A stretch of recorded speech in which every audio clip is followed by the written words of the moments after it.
Bushwise Field Guides is an all-encompassing field guide course which gives any student huge experience. The idea is that they come with all-encompassing qualifications that they can hopefully get into a job. The course that we offer is very, very comprehensive, and also we consult with the lodges themselves as to what they're looking for into their guides, and based on that we include that on our courses. I love nature and I love working with people, so that's actually where my interest grew. I just want to do something or find a particular career in nature. The students come to Bushwise, I think, not expecting the amount of knowledge they're going to get. So our modules include things anywhere from geology of the area, climate, mammals, mammal calls, animal behavior. We do advanced 4x4, we do presentation skills, we do rifle handling and shooting skills. Really nice that each week we got either one or a number of modules and then a test weekly, because then it did prepare us for the final FGASA exam. You know, you're continually learning. You're not just here in the classroom learning stuff. You're out and about in the bush. And you're not just chasing after the big five, you're stopping in the trees and the flowers and all the little bugs and everything. So that was really awesome because I'm a visual learner and I have to see things to understand them. I've learned a lot more than I thought I would be able to learn. On the campus, we're trying to make it as comfortable as possible for the students, a home away from home. Because it's not necessarily the easiest thing to come out as an international, but to have somewhere where you know that you'll be safe and with a lot of people that are doing the same thing with the same passion. I think for me that's what appealed me to it. It's not you on your own struggling to understand something or remember something. Everyone is helping everyone. With family, we become a family. And with the trainers, what I love about them, they're open. You're free to ask any question whenever you want. We're teaching them concepts and tips and tricks and knowledge that we've gained over years and years and years. I have more belief in myself. That's the thing that motivated me the most. Being a guide or working at research entities, a big element, if not the biggest element, is actually working with people. It's exciting because you get to tell people what they don't know at all, and seeing the faces like so surprised, like wow.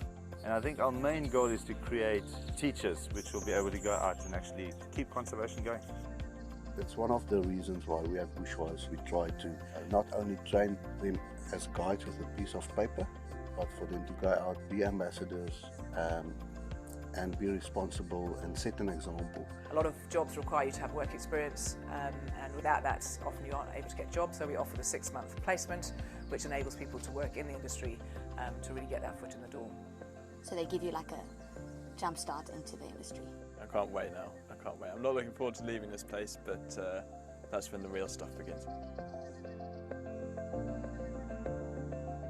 Getting excited just thinking about it.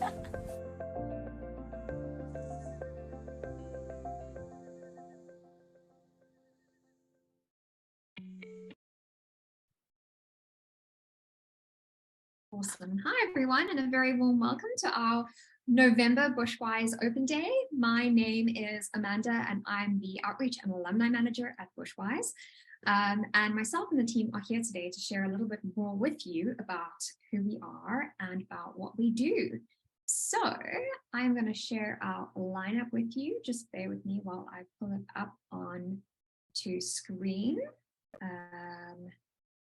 And you'll be very pleased to know that we have a number of really passionate speakers joining us today who are experts in their fields and are really excited to chat to you. So first up, we have Kim, who is our Involvement Manager at Bushwise, and she is also a wealth of knowledge, and she'll be sharing with you more about our in-field Bushwise wildlife courses. And then we have our current Bushwise student. Her name is Jocene, and she's going to be speaking about what it's like to actually be a Bushwise student right now. And then we're going to have Annie, who is our senior Bushwise writer, joining us and speaking to us about what it's like to move from the USA to South Africa to work in conservation, and specifically doing a FGASA program. And then we'll hand over to Trevor to wrap up this event, who is going to be speaking about our online courses. Trevor is the head of Bushwise Online. So not without further ado, we have more. Sorry, there is housekeeping. So We often get loads of questions during the event, which is fantastic. One of these questions is usually, will there be a link to the recording? So yes, there will be a link to the recording of this event, and it will be in your inbox, land in your inbox first thing on Monday morning. And then, as I mentioned, there will be hopefully lots of questions from you all watching. So please do pop those questions in the Q&A box at the bottom of the screen, not the chat box, but rather the Q&A box. And we will do our best to respond to those questions as soon as possible, and then also answer them in person at the end of each talk. And you will receive all the relevant details with regard to today's special offer via an email at the very end of this event. We'll also discuss this in a little more detail again towards the end of the event. But now, without further ado, I am going to stop sharing my screen and hand over to Kim, who is going to be talking us through our in-field courses. Kim, are you there? Yes, I am. Thank you so much. Let me quickly get on to what I want to share with you all.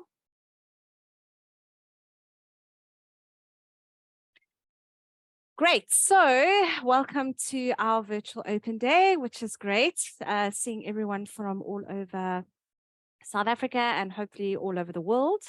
I'm going to introduce you to the Bushwise team now. We're quite a big, nice, diverse team. We have Sophie, who was the original founder all those years ago. And Eugene has recently taken over as her director. Then we have Trevor, who does our head of online programs. He was also quite involved with Bushwise for a very long time, being a trainer, then a head trainer and general manager, and now on the sidelines doing quite a lot of other things.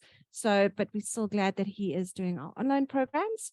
Then Sharon is our operations manager and makes sure everything on the ground runs smoothly, together with John, who we'll get to now.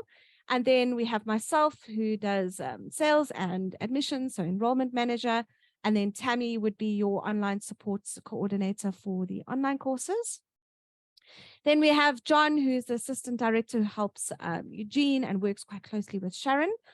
And then we have Rwanda, who is the admin assistant that helps Sharon with all her admin tasks in the office. Our trainers. So at the Southern African Wildlife College, we have Francois, who is the head trainer. Then we have Darren, who is his senior trainer, and Pioneer, who has recently joined us. And he is quite experienced in training as well, from Zimbabwe, but been working and training in South Africa for quite a while. Then on our Mhlahla campus, we have Vuuren, who is the head trainer there. And then we have Nico and Wayne, who help him out with all the activities on that campus. Our marketing team is made up of Louise, who is our social media manager and videographer. And then Annie, who is a senior copywriter and an excellent writer, and she does all of our content as well. So we are very proud of offering one of the most comprehensive field guiding courses out there in Southern Africa.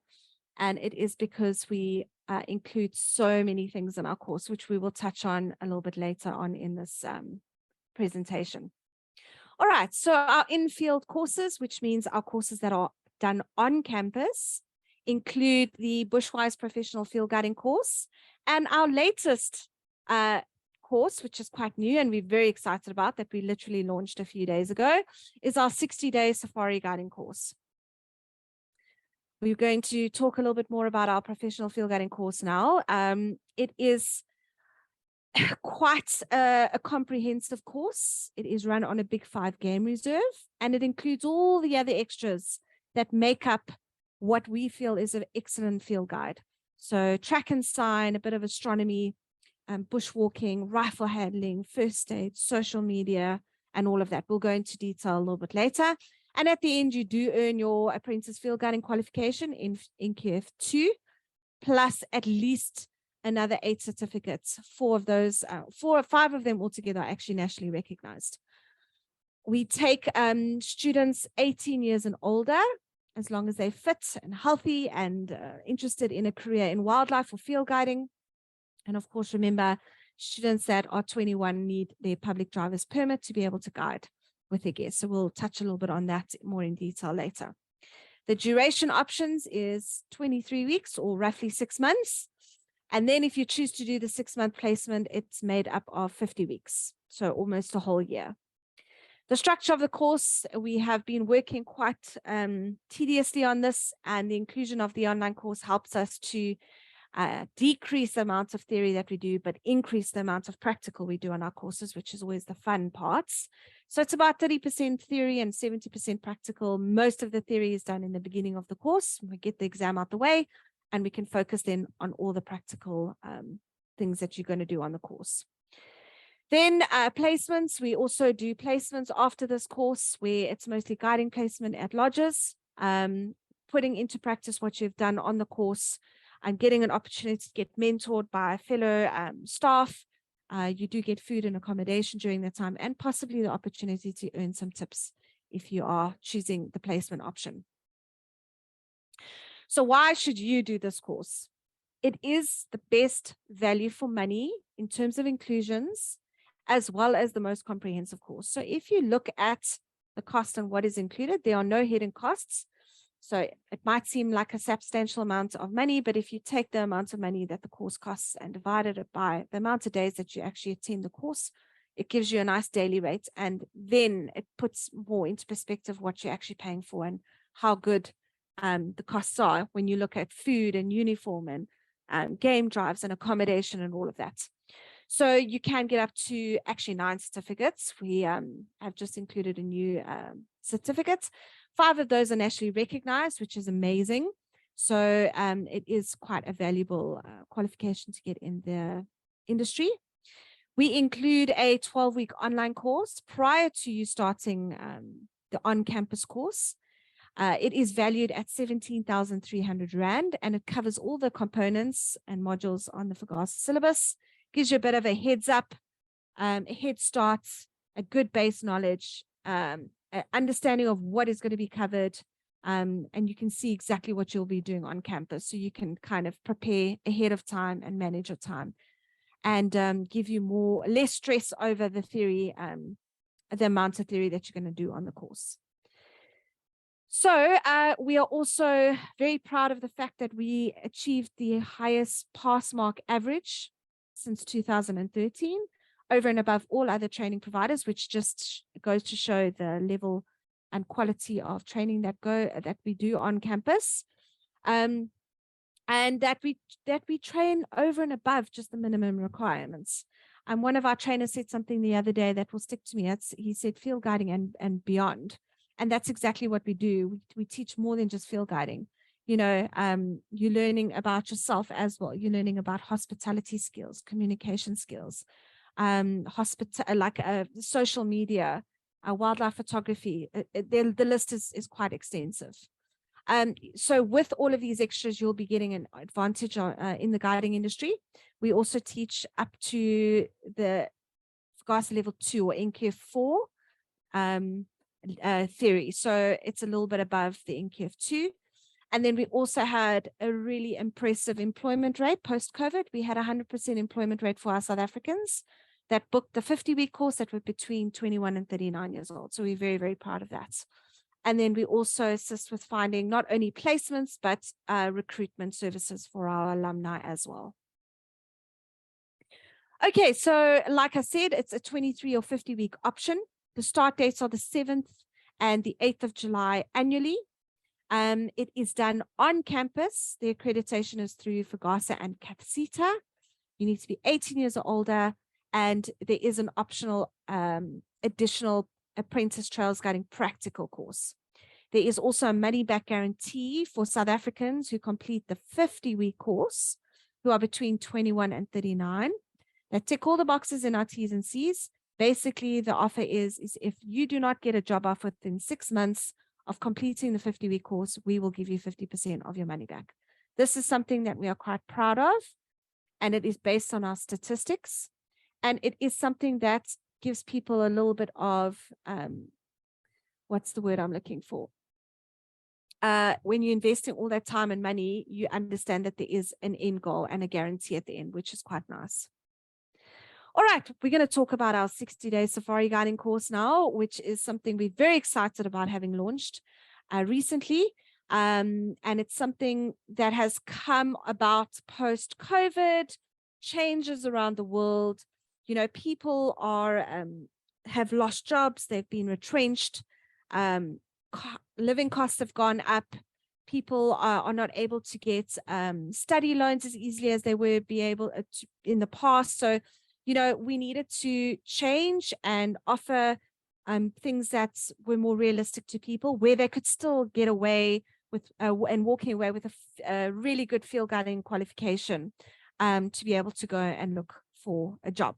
So it's basically a condensed version of our professional field guiding course, offering the base of the apprentice field guide qualification, the theory and the practical. But then we also include extras like track and sign, first aid, and reptile handling. So this course is for people that either don't have the time or the finances to do the full 6-month or year course. They might be looking for a sabbatical or a little bit of a bush experience. It's not, you know, it's not just focused on field guiding qualifications. If you want to come out and have this unique experience, you can do that. And the internationals joining this course do not need a study visa. They can come on a tourist visa. And yeah, this is really exciting, and it's going to have multiple start dates during the year, which we'll talk about now. So the duration is 60 days. Our first start date is in April, and then we have another one in July and another one in September. And in 2004, we'll have 4 start dates. Like I said, it's a compressed version of our professional field guiding course done over 2 months, 2 game drives, nearly every single day, including some bushwalks.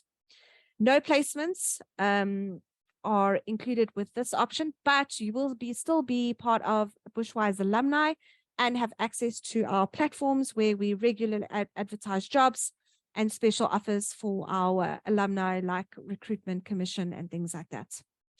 So why do this course? If you do not have the time or the budget to do our long-term course, then this could be something that you could look at. All right, so we spoke about the start dates. Here's the exact dates here: the 10th of April, 8th of July, and 25th of September. We do offer quite flexible payment plan options with this as well. Minimum deposit of 15,000 Rand. So it is realistic if you want to be able to do it and afford it. Say, for example, if you're booking for September, you could have 6 or more installments, paying it off as you go. We are also offering a 10,000 Rand opening special if you book a course with us before the beginning of next year. So keep that in mind. So we cover the theory. This is the theory that is covered on the professional field guiding course and the 60-day safari guiding course, as well as the online courses as well, actually. There's 18 modules. They're all done in classroom sessions. And of course, you'll get access to the online course. So this would be covered in that as well. And it offers the whole holistic and practical understandings of all the aspects in guiding. You do need a 75% pass on the exam. If you are doing any on-campus courses, you would be doing the exam in the classroom. So here are some of the modules that we cover during our course. Things like geology and biomes and birds and fish. So you can see it covers quite a broad spectrum of general fauna and flora in South Africa, as well as a bit of conservation management and some history about South Africa with the historical human habitation of South Africa, which some people find quite fascinating, and they are interested in the history of South Africa. So once the theory is out the way, we do a lot of practical, and this is where all the fun things come out. And this is part of being a job as a field guide, really. Most of the time you are out in the bush on game drives or bushwalks. So we do a lot of practice behind the wheel with students doing their own game drives from the very first semester. So having a driver's license is really, really important. There is a trainer available that will teach and guide the students around, during these practice sessions.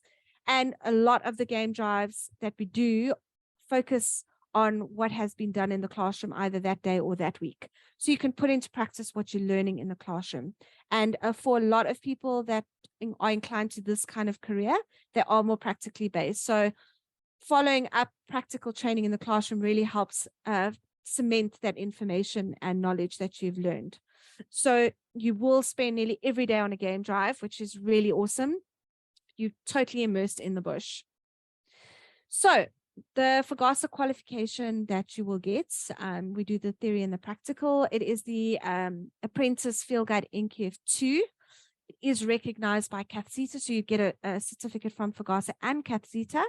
And then we also include the Trails Guide theory on the course. The other kind of inclusions that I mentioned briefly earlier that we do on the 6-month course, this is all included on the professional field guiding course over 23 weeks. The 60-day course has less inclusions for obvious reasons. We just don't have the time to cover all of these other things. So you would do the wilderness first aid training and reptile handling course on the 60-day course, but then on the 23-week course, we also do social media module. Very important about understanding how social media is being used for field guides and the lodging industry, because you're probably going to get involved with it during your working career as a field guide. We do a photography workshop. Again, this will benefit you as a guide, how to improve your skills, how to get really good photos for social media marketing and for yourself to promote yourself through your own social media platforms, but then also for the lodging industry to contribute towards their marketing platforms, and then dealing with guests that are specifically there for photographic safaris. We do quite a lot of hospitality training in the context of field guiding, how to host your guests, how to improve their experience and give them the ultimate holiday, not only just with game drives, but you know, just being feel like they're being looked after and that they are royalty, really, VIPs.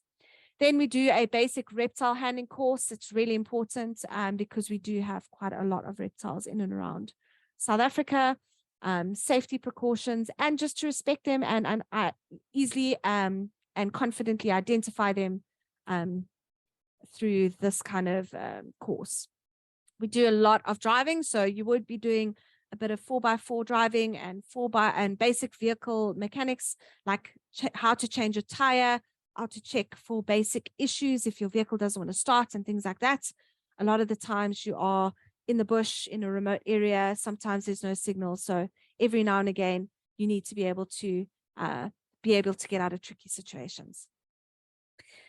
We also including astronomy. This was the extra certificate that I mentioned earlier with Celestial Events. Celestial Events is owned by Ben Coley, who was a previous Bushwise student quite a long time ago, who then became a Bushwise trainer, and now he is a special lecturer that comes to do these kind of chats on the campus. This is really awesome because a lot of field guides use the astronomy and stargazing at night after sundown is when it gets dark, just before guests are taken back to the lodge. Quite fascinating. And of course, we cover the CACITA firearm training, which is basic, rifle handling for business purposes. And once that is completed, we do cover the advanced rifle handling. I just want to be clear that the advanced rifle handling is needed if students are interested in getting into trails guiding. Then we include track and sign qualification, as well as a new one, which is trailing. So track and sign is being able to identify certain tracks and signs in the bush, and trailing is being able to actually follow those tracks and find the animal. And this is done with Colin Patrick. Again, all of these are accredited, which is really, really awesome. And then if you want to extend your qualifications and experience, we have an optional practical trails add-on, which is done by our partners, Lowfell Trails company. It is 14 days extensive walking in the bush for up to 7 hours to gain encounters and hours for you to be able to get your Apprentice Trails Guiding qualification as well. Like I said, this is optional because not everybody wants to do trails guiding. It does take a lot of responsibility and experience. So perhaps you want to first start apprentice field guiding and then get into your trails guiding later on. But for those who are set on it, I would highly recommend that you do it all in one, so that you walk out of the 6-month course with both qualifications and you can really start trails guiding at your placement. So the advanced rifle handling is learning how to safely handle a firearm, but also how to protect your guests and things like that on foot. So it is a shooting qualification, and you can only start doing that once you've passed your theory. And it's composed of 6 exercises where we test your accuracy shooting a .375. And this is important requirements for the trails guiding, like I mentioned earlier. So student life, what can you expect on campus? What is it actually like to live as a student on campus? We will be hearing from Jocene later on, but here are a few highlights. No 2 days are the same. Even when it comes to game drive, you might do a game drive every single day, but it will be a different experience. One day you might see very little. The next day you have got sightings left, right, and center. We try and go out quite regularly. You know, during the game drive, we do the training during the game drive. So it's training and having game drives and the experience all in one. And also what it is like for a guest. So the trainers will take all the students out on their first game drive and treat them like guests. So you understand that feeling when you are in that seat one day. Lectures are done after activities, either in the morning or in the evenings, depending on the planner. And then tests and examinations are done throughout the course. Regular tests just to leading up to the exam, and then I think there's 2 Bushwise exams that are averaged out to be able to pass the Bushwise side of the course.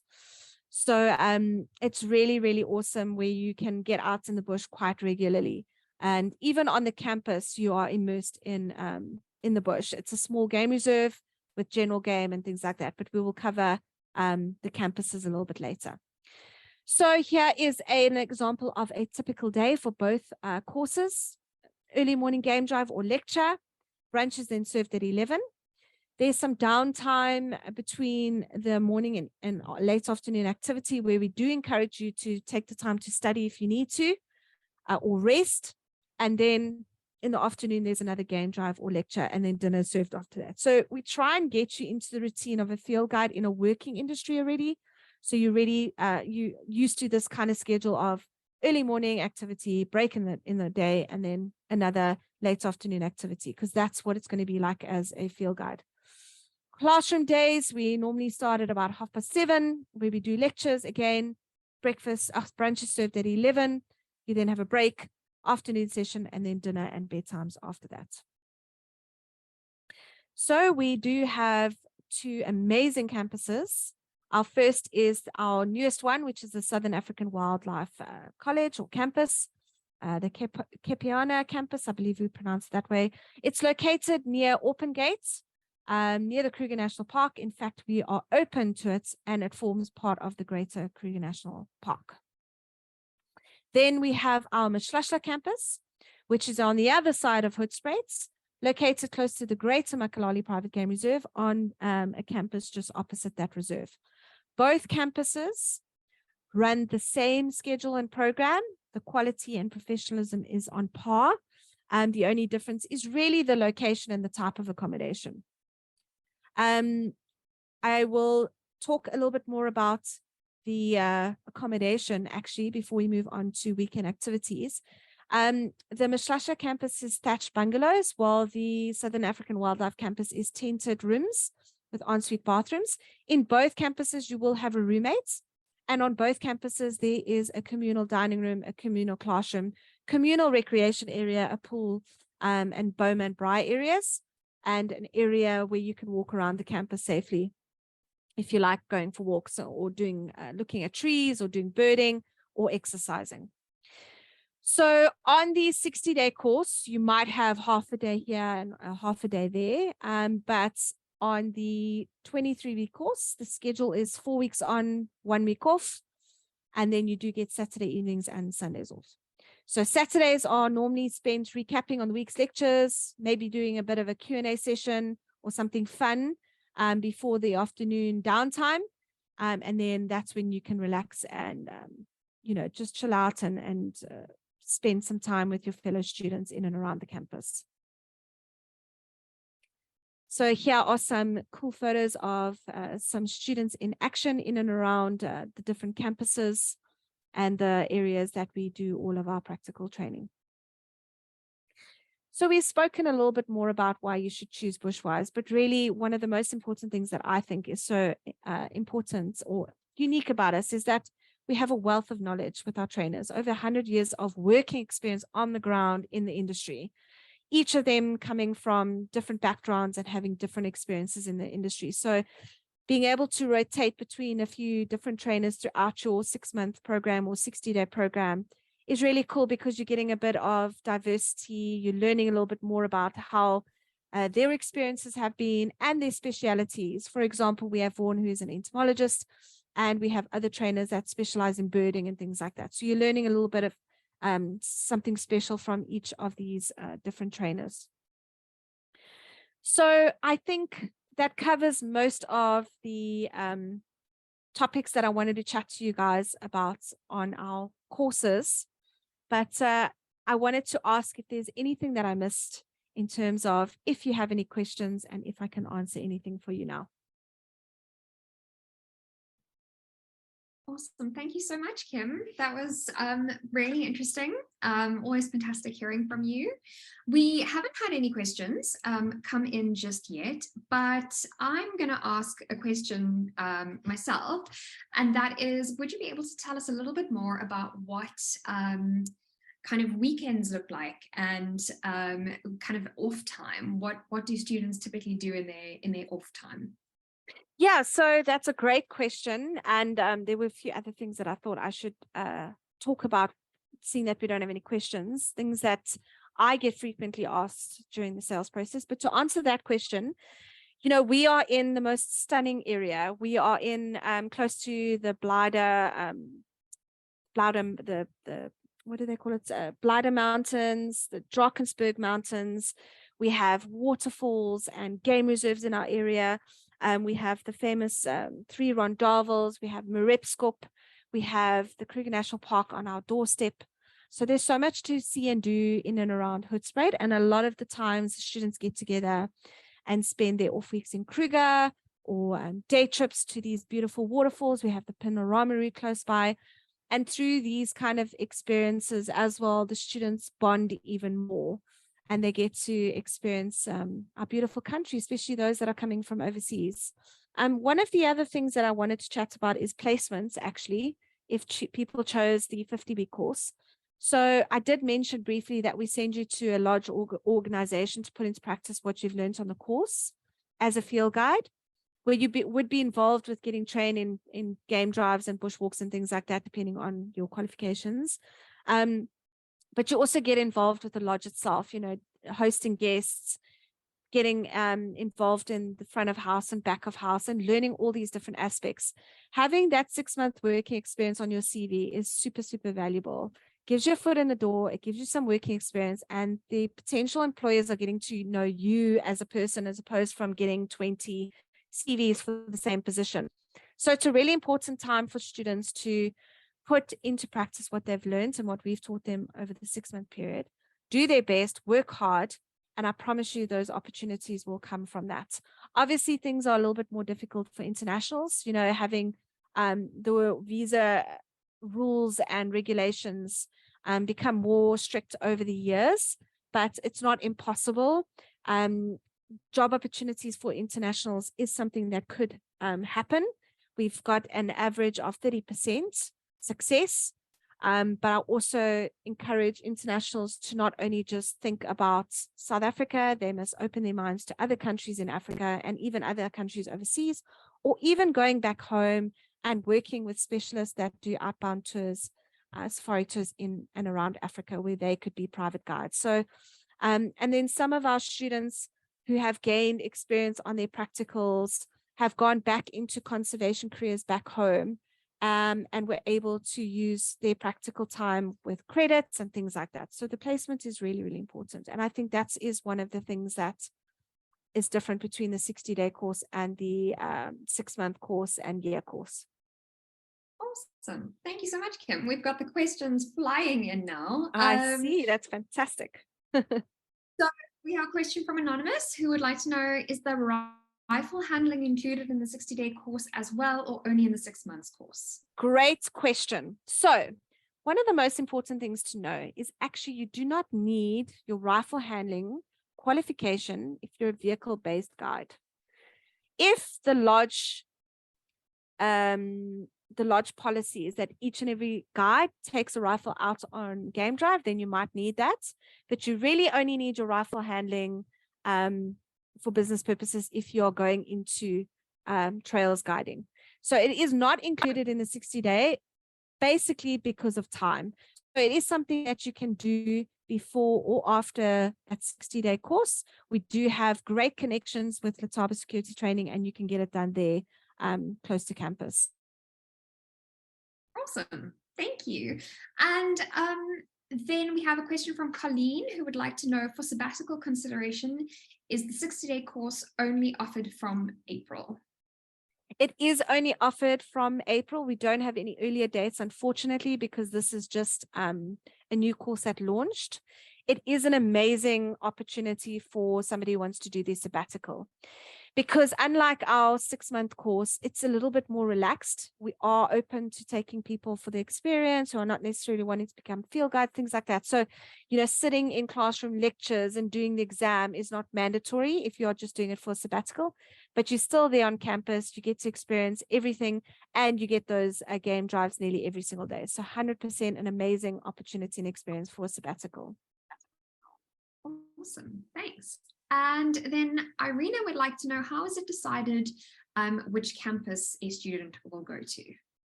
So it is a random selection based on the numbers, availability, and bookings at the time. It's a random selection. We also look at the scope and diversity of the students in terms of ages and things like that. We love to give diversity to each campus. So both campuses will have students from 18 all the way up to maybe even 50, students from all over the world, and South Africans, females and males, and people that identify otherwise. So we are very diverse, and we are very open to that, but it is a random selection. Students unfortunately cannot specify or choose which campus they want to go to. Internationals are inclined to go to the Southern African Wildlife College at this stage, just because of study visas, but for the 60-day course, they can go on either campus. Sorry, Kim, I think we lost you there very briefly for a little bit. Could I perhaps ask you to repeat the answer to that question? Sure, no problem. Sorry about that. Internet in the bush, guys. It is something you will deal with when you're on campus and in the working industry. But yes, students cannot choose. Can you hear me now? Yes, all good. Great. So students do not can't choose which campus they go to. It's a random selection. Got you. Awesome. So we have a question from Anonymous. During the course, is the medical insurance also included, or is that at kind of individual cost? So that is an individual cost, and something that is compulsory for all of our students attending on the 6-month or year course and the 60-day course. They need a minimum of medical cover at a hospital plan. We on campus do have additional services from people like Africa Safety that is included for free for our students, and that's medical evacuation and advice. But once they have done that, the medical insurance that students have got individually will cover them for private medical care if they need that. Cool, thank you. We have another question here from Irina, and that is, if one were to do the shorter course of 60 days and later wants to get the full qualification, are there build-up courses to finish the whole qualification? Great question. So yes, the dates that we put in place for the 60-day course was in line with what we do on the 6-month course as well. So for example, if somebody was to do a 60-day course and decided that this is something they really want to do, and they now want to do a trailing course and a photography workshop and a social media module, they can book that in the same dates that we do it with our students on the 6-month course after the 60-day as an add-on option. We would have prices for those later on and a list. We are still working on exactly how that looks, but that is the option. It wouldn't be unnecessary for you to do the 60-day course and then the 6-month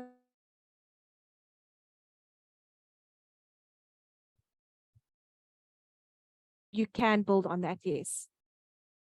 Oh, Kim, sorry, I think we lost you there very briefly for a little bit. What was that last sentence? You can build on it for sure. You don't have to do the 6-month course on top of the 60-day course later on. Great. And then another question from Anonymous. Is a secondary language required? No, it is not. It is very important that everyone speaks, read, and writes good English, because the whole course is done in English. However, we have trainers that speak Afrikaans as well, and we have students that are from all around the world that speak different languages. So that is a bonus if you are on campus that can speak the same language as somebody else. And if you do speak a foreign language, you might even be able to get a job at a lodge because you specialize in that specific language that takes those kind of guests. Interesting. So beneficial. Great. Thanks. Yes. Then we have a question here from, I hope I'm pronouncing this right. I'm so sorry if I'm not. Katarzina. I'm so sorry. I'm probably saying that terribly wrong. But they are from Poland, and they say they did not watch the full presentation, so perhaps it was mentioned already. But the question is, how fit do you need to be in order to join the trainings? And then also, how about English? Do you need to be advanced speaking in English to be able to join, which you've just touched on? And are there any additional requirements for international students, for example, students from Poland? Great question. So you need to be reasonably fit in terms of being able to walk at least 1 kilometer, being able to climb up and down a big vehicle, and keeping in mind it is very hot where we do the training. So that in itself is a bit strenuous when it comes to certain activities.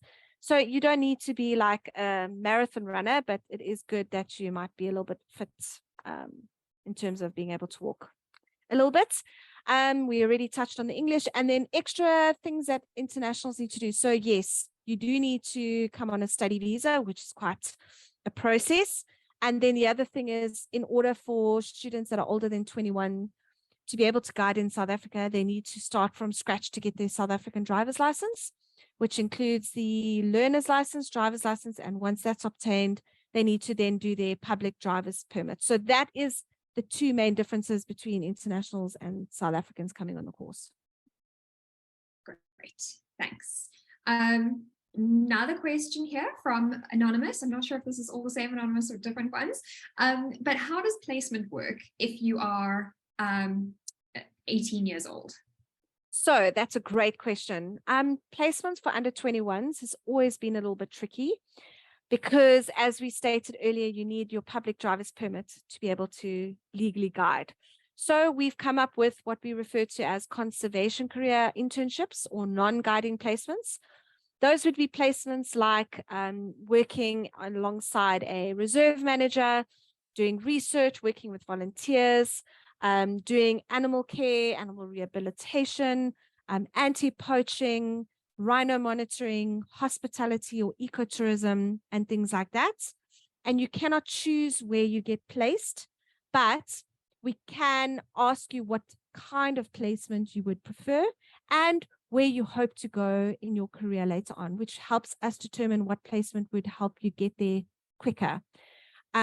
Most of the placements are guiding placements for obvious reasons. We are a field guiding training provider with field guiding qualifications at the end of the course, but it does open doors to various conservation careers, although it's not guaranteed. So we do have a handful of conservation-based placements with places like Leo, Africa, Siafunda, Askari, Canine Conservation, African Impact, and those are very much based in conservation and anti-poaching type placements. But like I said, those are based on availability, and placements, specific placements, are not guaranteed. Great. Yeah, I think that's just super valuable information for prospective students to keep in mind. Thank you, Kim. We actually have the same question from Nadia and Colleen, and they would like to know how many students get accepted to each course. So we do not have a cut-off amount. We would take as many students that we could get booked on because we have multiple campuses and we have opportunity to possibly have a third campus. So we try and book equal numbers and then split them equally between campuses. So even, for example, if we book 40 students, each campus might only have 20 students. And then also within the bigger group on campus, we split them into smaller groups of, say, between 6 and 8 per vehicle for practical training. So then it is nice one-on-one, more inclusive, exclusive training. It's only when we do like classroom sessions and things like first aid training that you are in the bigger group. But yeah, we've had 18 students on a course and we've had up to 44 students on a course. Awesome. That's a range. Well, we are at the end of our time for this specific slot, but we do have loads of questions still. So I think let's move on to Jocene's talk, and then if there is time at the end after Jocene's talk, then we will get back to answering some more questions, and then Kim and I will also be responding to your questions in the Q&A box, just kind of typing answers as well. And yeah, feel free to just continue popping questions into that Q&A box. We'll get to as many of them as we possibly can. But thank you so much, Kim. I really, really appreciate it. It's been wonderful hearing from you. And only a pleasure. Goodbye, everyone. Cheers. And I'm going to hand over to Jocene. Joce, are you with us? Yeah, hi, I am here. Oh, sorry, Kim. I am having some Wi-Fi problems today, so if I do cut out at any point, just let me know. The load shedding in Cape Town, or at least in my area today, has been very sporadic. So we'll have to see. Oh, it's the story of our lives, right? Awesome. Well, are you happy to take it from here and to share your presentation? Yeah, let me just grab it. Great. So Jocene is going to be speaking to us about what it's like to be a Bushwise student at the moment. She is on campus studying with us. So Joss, over to you.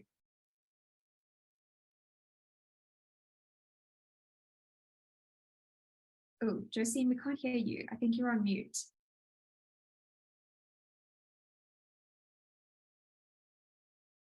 No, I think you are still on mute. I just stopped sharing my screen quickly. For some reason, when I shared my screen now, it decided that, yeah, the audio. Oh dear, I think it's muting you. Okay. Why don't I share your presentation for you, and then you can just kind of talk over the presentation. Yeah, that's so weird. I don't know why it was doing that. Whenever I share the screen, it just cuts the audio completely, which is really annoying. It's technology. This is what happens. This is the nature of live events. So we just roll with it. Awesome. So everyone should be able to see Jocene's presentation on the screen. So just go for it, and then just let me know when you want me to change the slide. Yeah, you can actually just go to the first slide already. Okay, there we go. Cool. So yeah, as Amanda has already introduced me, my name is Joss. Well, yeah, just Joss. I am originally from Cape Town. I'm only 19, so I matriculated school last year. Obviously, very often the easy choice to go and do after school is just to go and study at university or something. But yeah, after COVID, especially now, I really wanted to take a break, and I was super keen. I've always been really excited to do FGASA or some kind of conservation-based degree. So I decided to go to Bushwise, just to get that whole process started. Before I went to Bushwise though, yeah, I used to ride very competitively with my horse, who I actually have had to sell, unfortunately. And I also spent a lot of time doing conservation work at Pinda with their conservation team, which was amazing, and I would highly recommend it to anyone. If you're keen to go, get in touch with me. My cell phone number and email are down there. But also, yeah, if you guys do have any questions after this, after the webinar, you're more than welcome to contact me if you do have anything that you want to ask that you maybe don't want to put on here. But yeah, Amanda, you can go to the next one.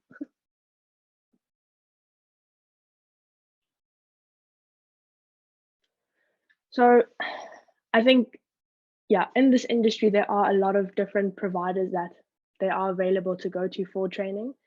I did choose Bushwise. Obviously, I did quite a bit of research, but Bushwise at the end of the day just was the best option for me.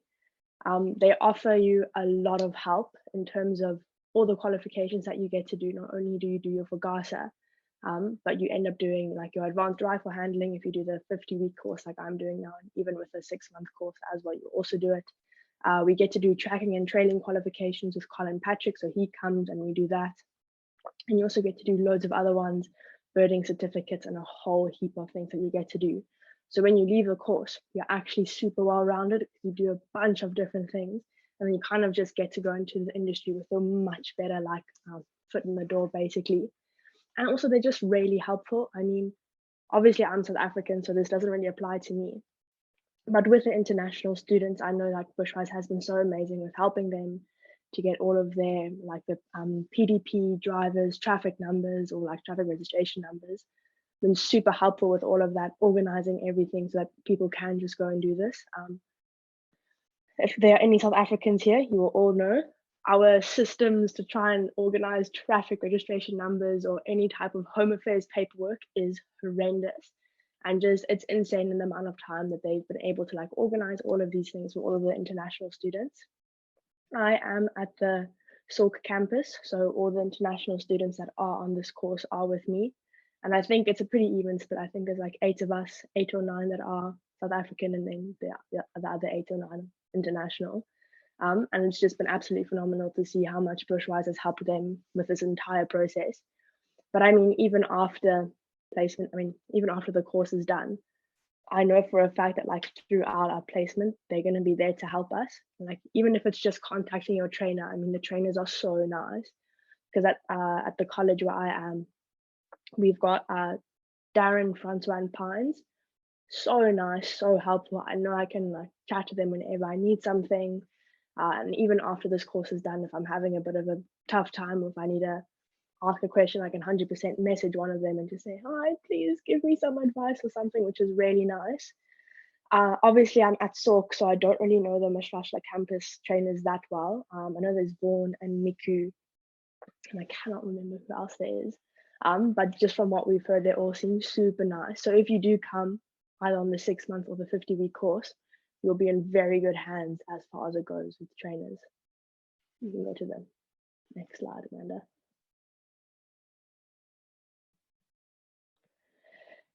And just, yeah, I mean, like in terms of like an overall experience, I cannot even like put into words how much I've learned. I mean, I'm very lucky that like with my family, we've always gone to the bush throughout like my entire life. So like my bush knowledge coming into the course is already quite good, but it's insane how much more you can learn, especially about like plants and trees and just like smaller animals and stuff. It's really cool, but you will be so surprised with how much that you actually like learn about yourself and how you work with other people. Because when you come onto this course, you might know one person, you might know 2 people, maybe if you've chatted, if you've done like the online course or something, but most of the time you come here and you do not know one single person.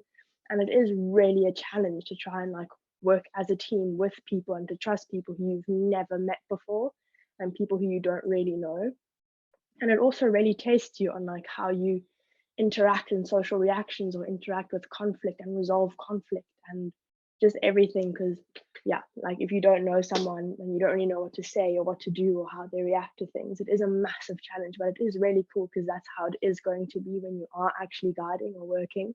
You're going to have guests who maybe they're a bit difficult, maybe they have a very specific culture, and you're just going to have to know how to deal with it and how to work with it. And that is a massive thing that you will learn. Like if you come and do the course, you really learn a lot about yourself and how you respond and how you react and actually like what your views are on things.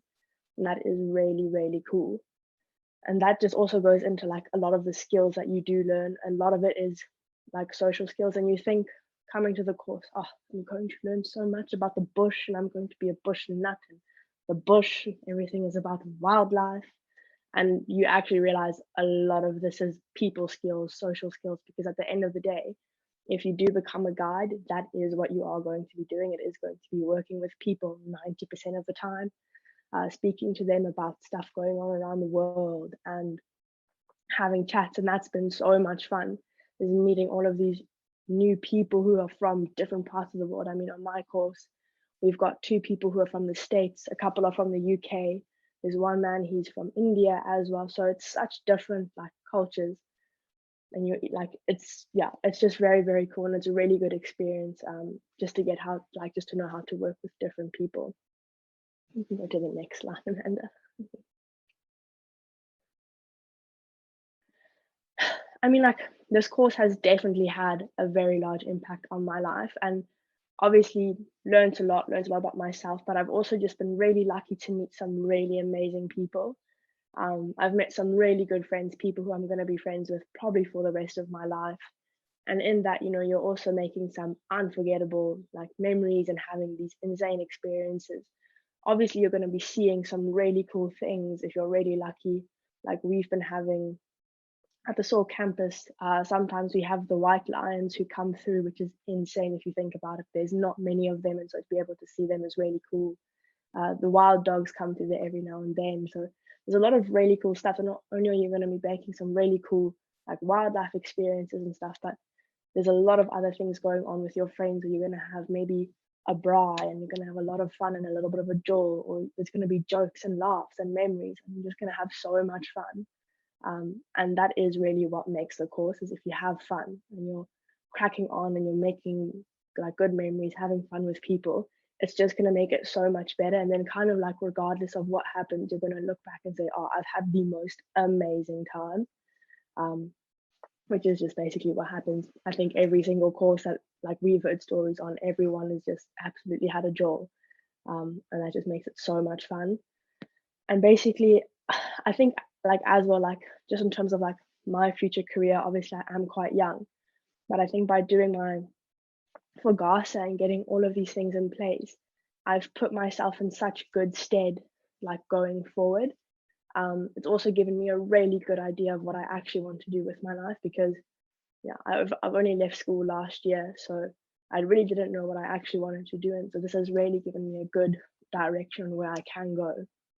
And I mean, even if you come and do the course, you have an amazing time, and then you realize, hey, listen, this has been so amazing, but maybe this isn't what I want to do. But regardless, I've had the most amazing experience and I've learned so many things. And then it kind of just helps you really find out a lot about yourself and what you actually want from life. And definitely the kind of people that you want to work with, or the people who you want to surround yourself with to like push you, and just everything. It's really, really amazing, because you are literally forced to work with people and to live with them for 6 months and then just leave again. So it is really, really cool. You can go to the next one.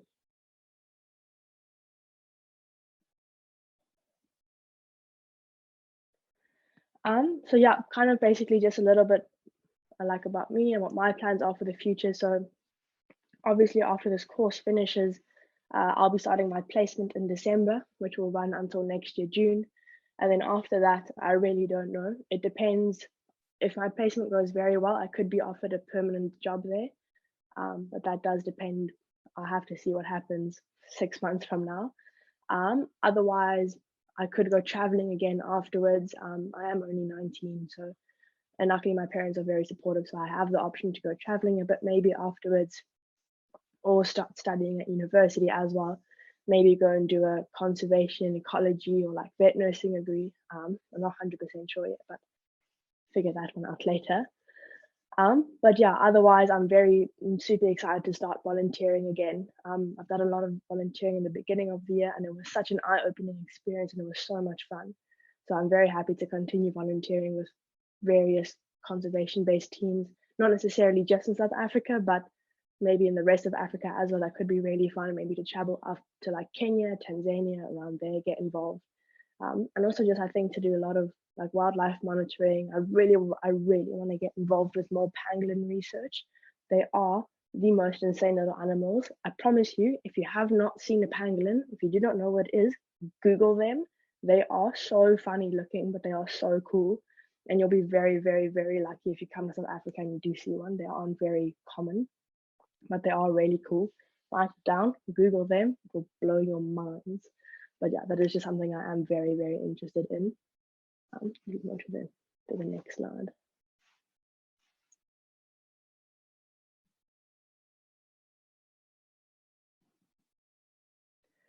Yeah, so I've already kind of spoken a bit about what you might be able to see. Obviously, it is different between the Mashlashla campus and the Sauk campus. At Sauk, the South African Wildlife College, because it is unfenced with the Kruger, you are just able to see a bit more like the wild dogs, and we have lots of cheetah that also come in and out of the area. The white lions from the Timbavati also come past every now and then. So that kind of stuff you will get to see, not necessarily regularly, but you might have a chance. We've seen leopard as well, had a couple of rhinos, obviously elephants, and just generally everything else. I know at Mashlashla in the beginning, they had a really cool sighting with brown hyena and cheetah and jackals and stuff, which was really, really cool, which we haven't seen any of. But like, because they are confined to either the Mashlashla concession or they also do go onto Makalali Game Reserve as well, they don't have wild dogs or white lions. So that's the only thing that you will be missing out on between the two campuses, but it is so similar. And obviously the bush is the bush. We can never guarantee if you are going to see anything.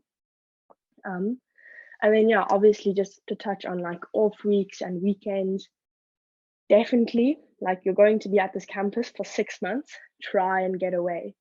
So on off weeks, I think this is our 4th off week that we have now, and I've come back home to Cape Town, and every single off week I have made like the point of trying to get away, because you're spending so much time with each other, and it's like regardless of how amazing friends you've made and oh, this is my best friend, it is so good to get away and to get out of each other's space. You can definitely plan day trips into the Kruger if you're staying at the Sauk campus, because you're right by the open gate. You can literally just shoot into the Kruger every day, drive around, have some fun. Maybe go into town, go to the restaurants. There's really, really nice restaurants in town that you can go to. Maybe just go for a shop. It's just a really nice way just to break the cycle a bit, get away and get a break. Obviously, it is really important to work hard and to make sure that all your work is up to date. But it is also just as important to have some fun and just take some time off and just have a bit of a party. Also, I would highly, highly recommend that if you are able to, have a car that you can use. For any South Africans that are going, even if you live in Cape Town, I drove my car up all the way from Cape Town to Hoedspruit. So worth it. It makes a massive difference if you can have a car there to use. For people who don't have cars, or especially internationals, if you do come, it's really easy to just rent a car in town, even if it's just for the weekend or for the off week. There's a really nice rental company that will even drive the car to the campus. I think they charge like 200 Rand or something, and they'll drive the car to the campus and they'll come and pick it up once you're done. So that is really, really nice. And I would highly recommend that if you can organize a car for yourself, definitely do it. It just makes everything a lot easier. You can go to the next slide, Amanda, please.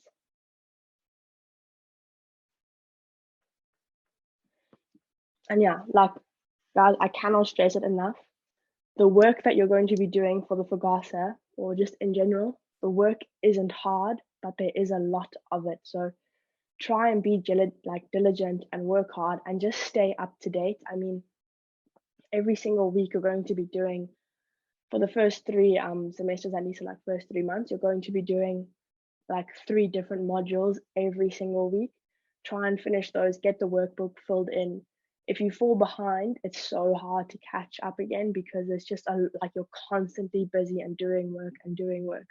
So I can definitely say, yeah, definitely don't underestimate the work volume. There is a lot of it. And also, guys, if you need help, just ask. The trainers are so helpful.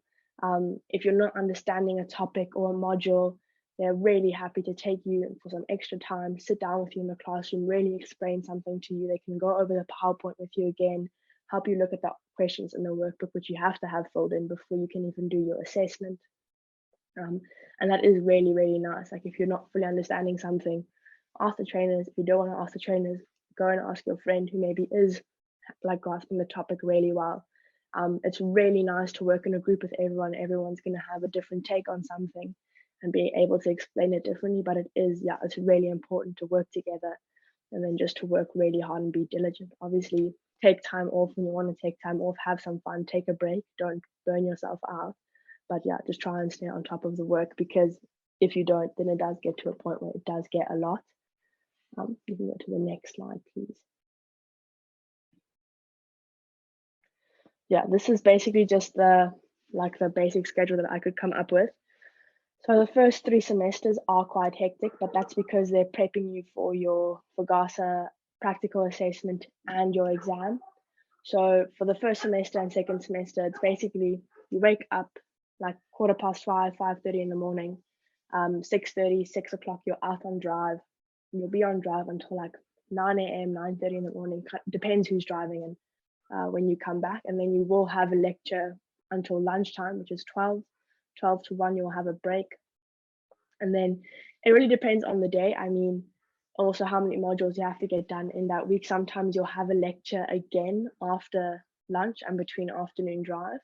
So then you're having 2 lectures every day, and then you're going out on drive again at like 3, 3:30 in the afternoon, all the way till 6 when you have dinner. This obviously applies to the Salk campus where I am, because we are a lot bigger, so we have very strict meal times of when we eat. So we kind of had to fit our schedule around that. I know Miss Lashla is a lot smaller and that they've got like their own kind of setup when it comes to food and meals and stuff. So if they do run later, then that's not really a problem for them. But yeah, at Salk it was quite stringent with when you had to be where. But yeah, then after 6, you're off, you're having dinner, and then filling in, doing some work afterwards, and then rinse, repeat, Monday to Friday. Saturdays, normally you write tests on all the modules that you did during the week. And then on the last Saturday of each semester, you write one massive combined test of all the modules that you did. And this is basically just kind of to prep you for when you write the FGASA exam, because when you do the FGASA exam, it's going to be all your modules all squashed into one big thing and whatever.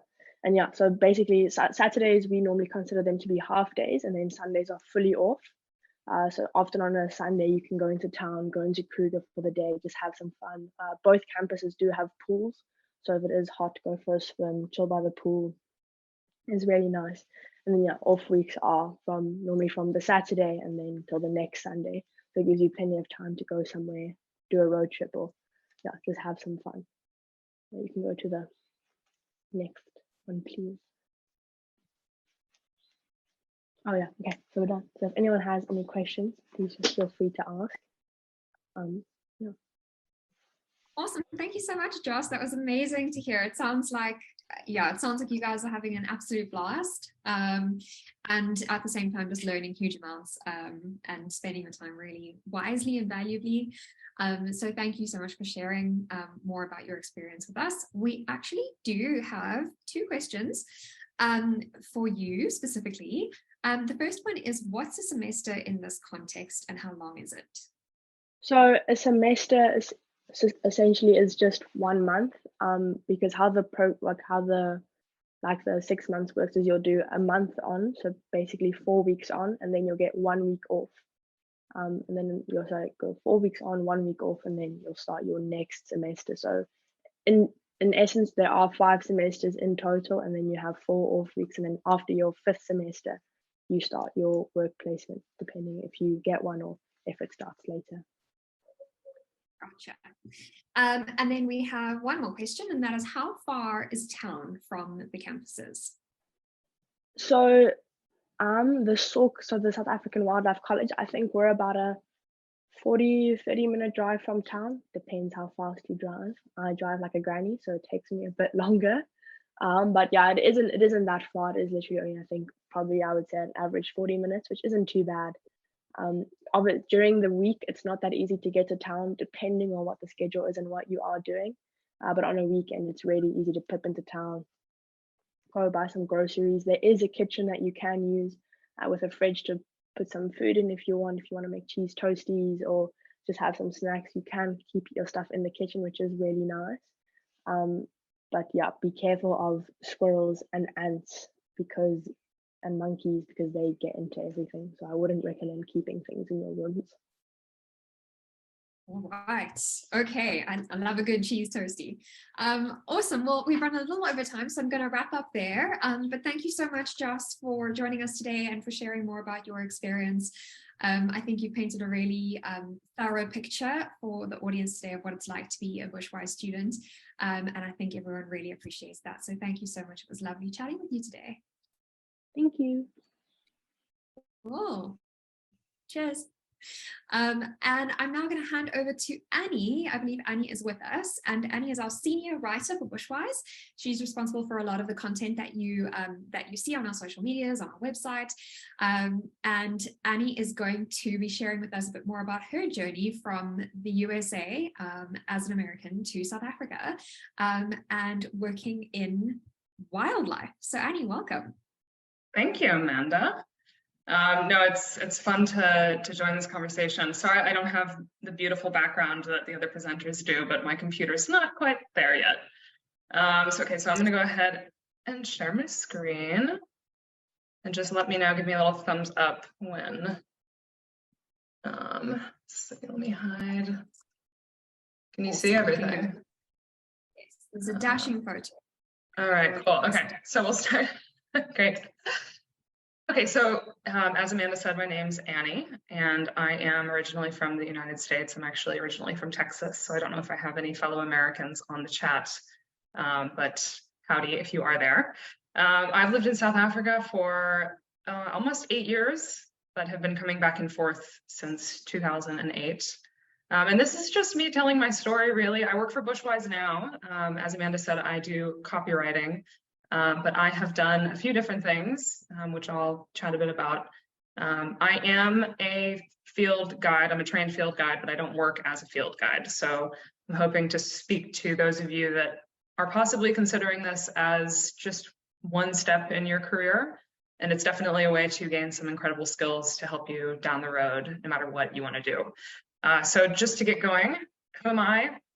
Kind of covered that briefly, but I mean, I grew up loving to spend all my time outside, just covered in mud, playing, seeing animals. I think I always had a passion for being around nature, which is something that's a common thread with everybody who does one of these courses. So it's really where you find kindred spirits. So that was something that, as I grew up, I always wanted to find a way to spend time in nature. Just didn't really know where it was going to take me, or if it was just going to be a passion, something that I did for fun and not for a career. But eventually I made it to South Africa. This is a photo from a handful of years ago. I think you just start saying yes to things and eventually finding your way around the world if you're able to, and it's an incredible opportunity to do so. And I was always driven to come over to South Africa, and eventually made my way here and just fell in love with the country. But I'll say I thought I would have a normal career progression, you know, where I started at the bottom. I did political science as an undergrad and actually ended up doing a master's degree in global policy studies, and really thought that I was going to work for a think tank, possibly work in government, be a consultant. My mom was a politician, so maybe that was what I was thinking. But I had this idea that I was going to do a normal 9 to 5. And if you're on this call, then you're probably feeling the same way about it, that it's not really what you want to do. So for me, my career didn't exactly progress like this. It was a bit more twisty-turvy. I'm a little bit older than Joss. I'm 34, so I've been able to work for a little bit under 20 years. So it's been fun. It's been twisty. It's been entertaining. And in the last almost 20 years, I have done a lot of different things. My very first job was as a baker. And then, I mean, all over the place. If you scan through this, you'll see this definitely doesn't look like one person's resume. And I'll tell you, these things are not all on my CV now.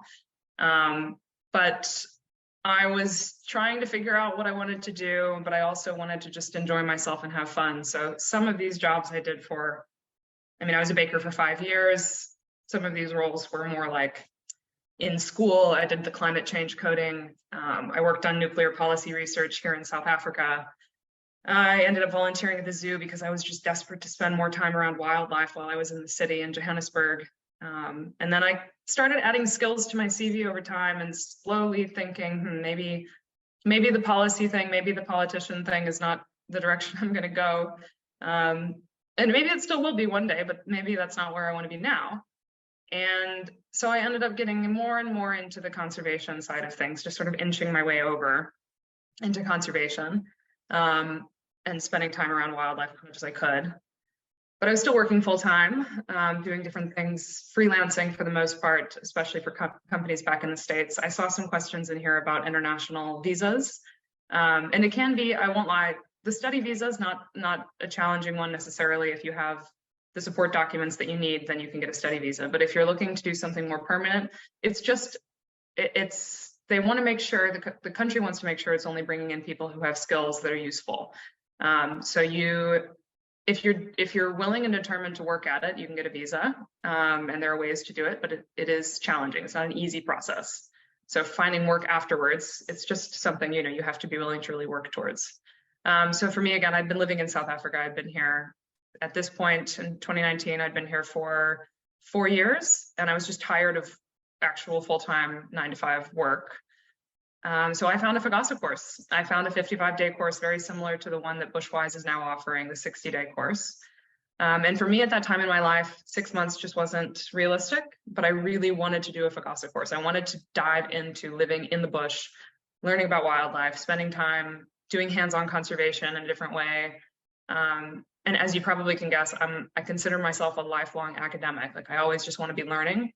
And if you always want to be learning, becoming a field guide is one of the best things you can do, because you're never going to fully accomplish knowing everything about wildlife.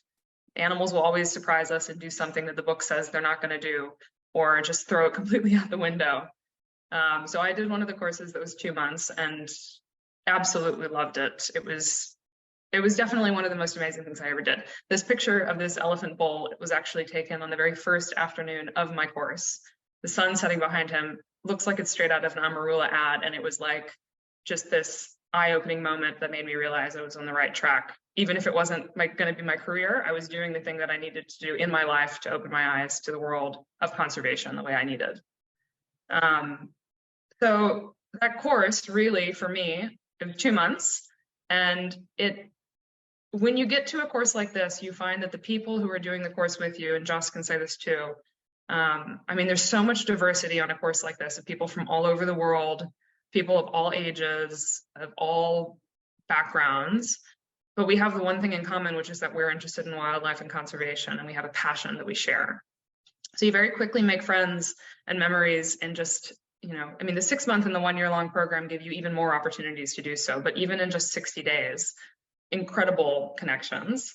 And I mean, I came to this course without knowing more than like 3 bird calls. Like I could tell you a hottie-daw and, you know, a certain kind of goose, probably, but I didn't know anything else. And it was so intimidating, but the support that exists there to get you to gain that knowledge is incredible. And I just started learning things, and you just become a sponge if you're willing to be. And like Joss said, you have to work really hard at it.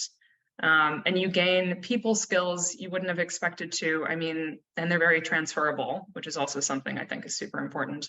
Storytelling skills, all of the things that a really good guide genuinely needs beyond simply knowing the wildlife, right? And doing this course opened up doors for me too.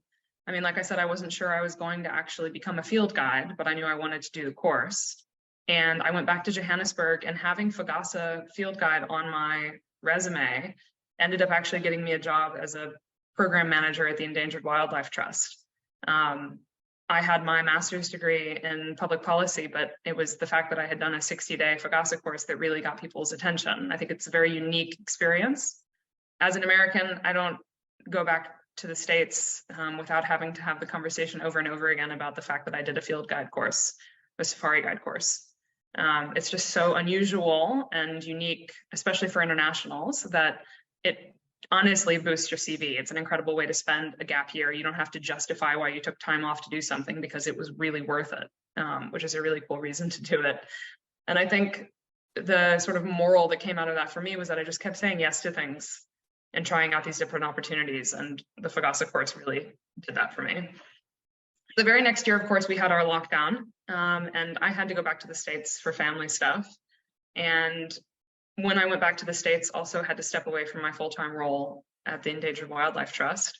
But I kept really good relationships there, and I ended up coming back to the States, and I actually became a national park kayak guide in Maine. Maine is way up northeast in the United States and is really cold, and the weather can be pretty crazy, and the ocean is nuts. And so getting a job as a kayak guide there is usually, you have to have had lots of experience. But because I did a FGASA course, it just made it interesting, you know, and I was up at the top of the list to apply for tour guide jobs. So this was again, this is a bit of a hiatus from the real world in a sense to me, but it was an incredible way to take those skills that I had learned in a field guide course and put it into a practical experience in the States in a completely different environment. But those skills were so transferable that I was quickly snatched up in this role. And I've done this for a couple of years, just seasonally now, gone back and tried something else.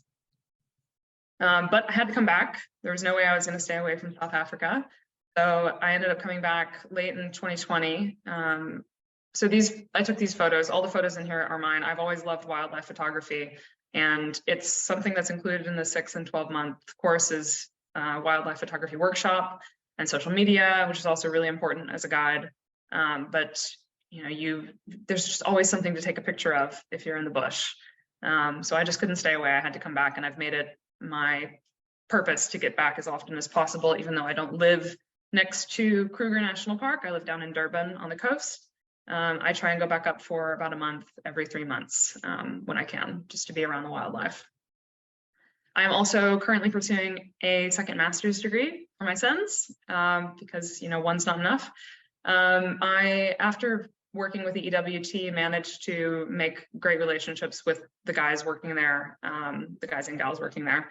And I wrote to them and said, look, I want to study large carnivores. I just don't really know what I want to do. And through those relationships, I managed to get some support to do work on wild dogs. So I am working for Bushwise almost full-time, part-time, but almost full-time. And in my other days during the week, I study wild dogs. So as Joss said, you see wild dogs near the SOC campus, but there are some wild dogs that move through Makalali and Mashlasha. There's been a couple more recently now, actually, Joss was going to tell you. But she's gone. But we study wild dogs that hang around Hoedspruit, and it's just an opportunity to constantly keep my foot in the conservation sphere while also working in the field guiding sphere, in a sense. And it's a long-term process. I'll probably continue doing it for a while. I don't know when it's going to end. Usually they're supposed to be a 1 year. Mine might be 5. I don't know. I'm not really in a rush. But I'm doing this through the University of Wits in Johannesburg. It's just my way to keep working in conservation and keep saying yes to opportunities that come along. And that's really my moral, is just keep saying yes. I mean, if you have an opportunity to do something like a FGASA course, if you're coming from the States and you only have 2 months and you're really on the fence about it, there's really no downside to doing something like this if you can figure it out. If you're a South African and you want to try and do a longer course, the 6-month and 12-month options are amazing ways to get time in the bush, to learn so much. You'll never stop learning. It's really an incredible opportunity, and those skills will take you far no matter what you want to do in your life. Yeah, so that's me, and I'm ready for questions. That was incredible. Thank you so much, Annie. Your story, your journey just blows me away. Like every time I hear it, I was looking at that one slide with all the different things you've done, and I'm just like, still can't get over this. That's so inspiring. Yeah, and just really, really fantastic to hear about your journey and your experience doing a FGASA course and all the different ways you've been able to use it. So thank you so much. If anyone has any questions for Annie, feel free to pop them in the Q&A box now. We haven't had any yet. Oh, we do have a question. Who did you do your course through? I did mine with Nature Guide Training. I don't know if the course that I did, I think they have changed up their offerings. But it was back before Bushwise had a 60-day course, I will say that, so I never even got a chance to think about Bushwise. Yeah, I just want to add to that, Annie. We actually work super closely with Leah Nature Guide Training still, and we were referring lots of people onto his course that attended with you, I believe. I think one of your roommates was somebody we referred to them. Awesome, thank you, Kim. Any other questions? I actually have a question for Annie, and I think it's just because of the story she's told now and questions that I get quite often, and a lot of the things that you've done leading up to your FGASA field guiding course. But how old were you when you actually decided to do the course? Well, I did the course in 2019. I I turned 34 this year, so I guess I turned 30. Geez, like this is catching. I think I was 30 when I decided I was going to do the course. Yeah. And then I would have been 31, Great. about 31, just before 31 when I. So I think that just answers a lot of questions, like people saying, oh, am I too old to do it when I'm 30 or in my 40s? No, I don't think you are. Like you say, you take every opportunity that you can get, and you never know what will come from it. Yeah, absolutely. I mean, so when I did my course, there were, I think, about 15 people on the course, and 2 of the women in our group were in their 60s from Germany. And they had just decided that they didn't want to come all the way over to South Africa to do a normal safari. They wanted to actually learn and make it a valuable experience for them. And the one, she didn't even do the exams. She wasn't really all that fussed about that stuff. The other one was, she just wanted the competition, you know.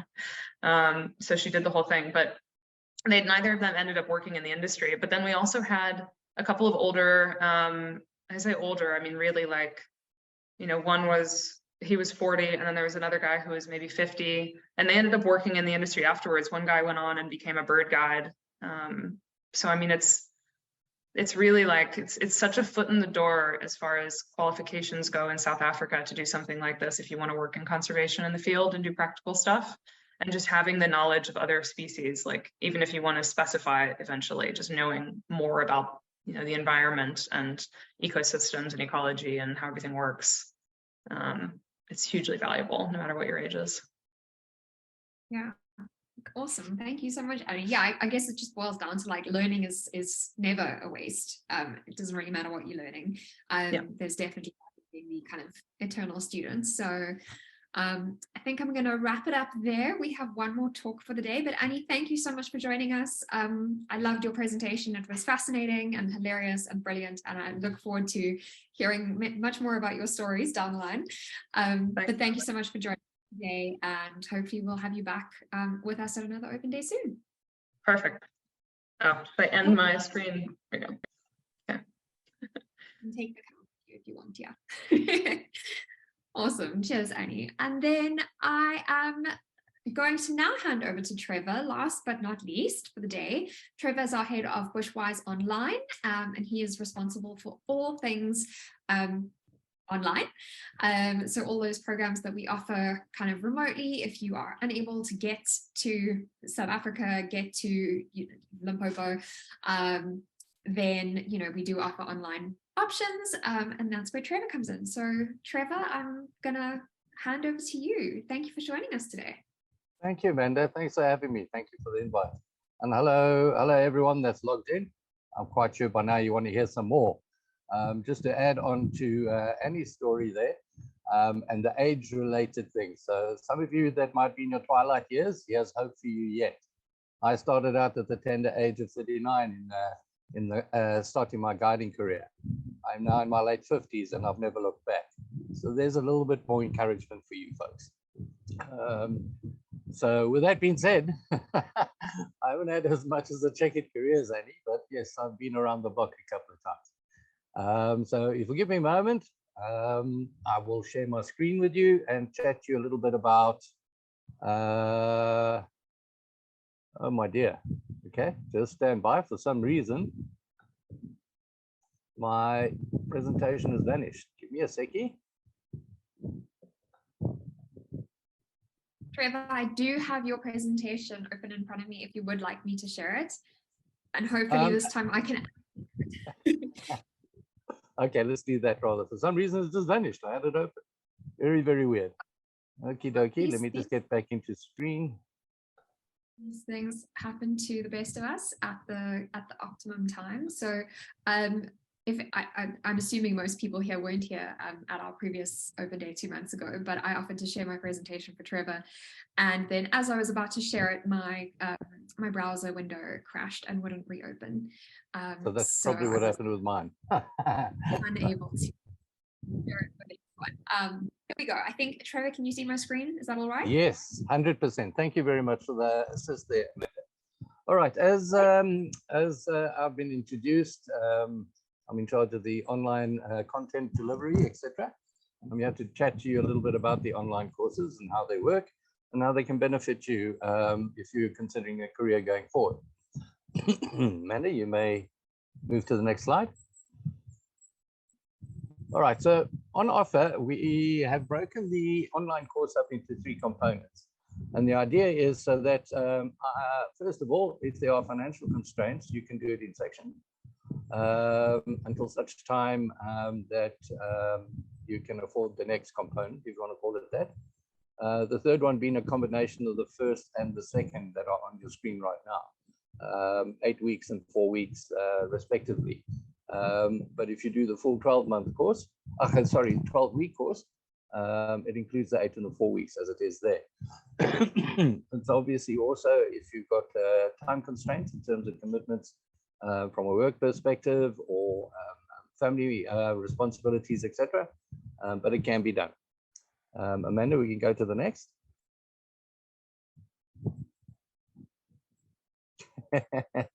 All right, the team doesn't need much more introduction, but let's do it anyway.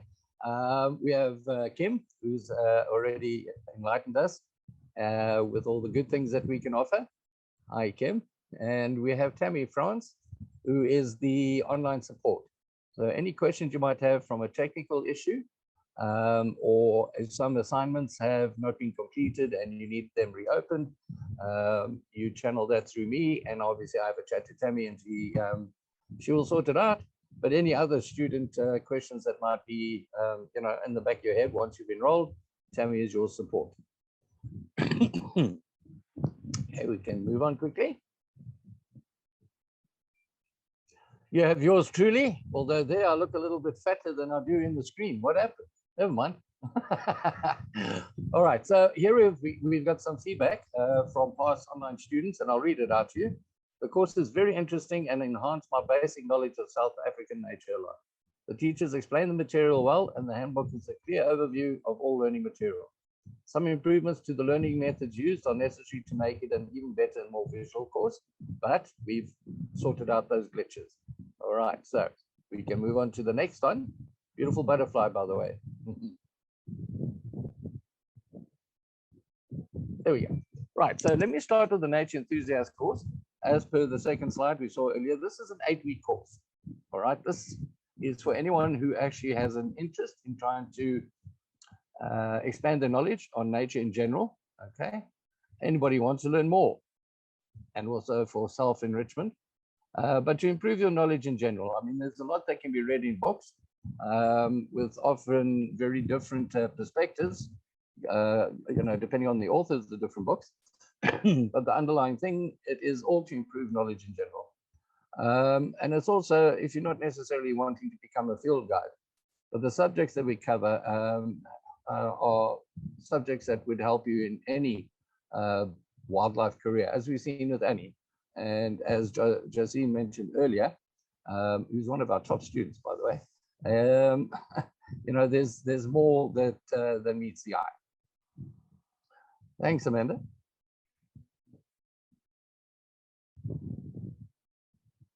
All right, so explaining how the course works, can we go back to the previous slide, Amanda?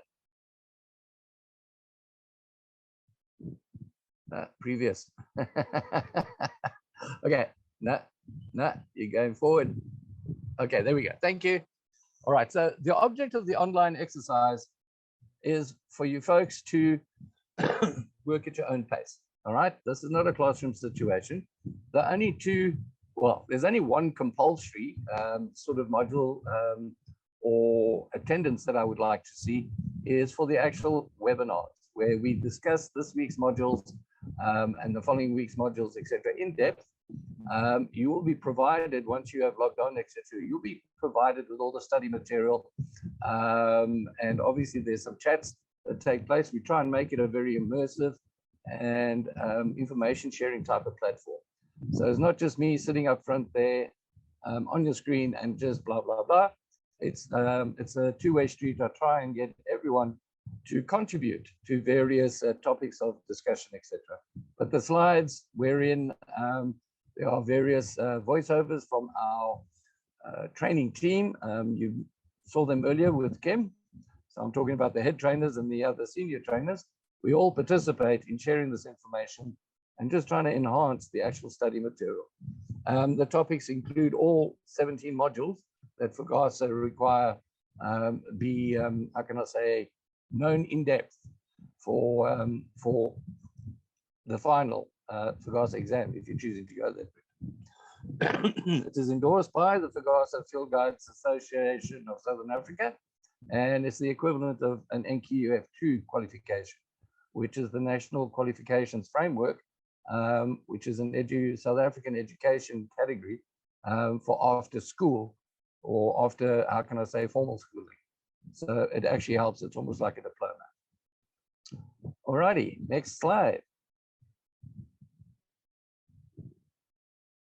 Okay, I do recommend that you do 10 hours of required learning per week. There's a lot of work. So if you think of the 2-month, 60-day course, which is jam-packed just with the FGASA modules, we do exactly the same on the online, but at your own pace. All right. So you would need at least 10 hours of learning per week, and you need to complete a total of 60 hours in order to qualify for a certificate at the end of the actual 8-week course. we track you on the platform. You see how much participation, etc., you've engaged with to obviously validate those hours. There are self-assessments, which are basically just to test if you've got embedded knowledge after you've gone through the required reading work. And then at the end, you will have an assignment which needs to be completed per module by the end of the 8 weeks in order for you to fully qualify for the Nature Enthusiast Certificate. However, if you want to gain the full NQF2 qualification, you then need to also do the 4-week introductory field guiding course, which if you would bring that up for me, please, Amanda.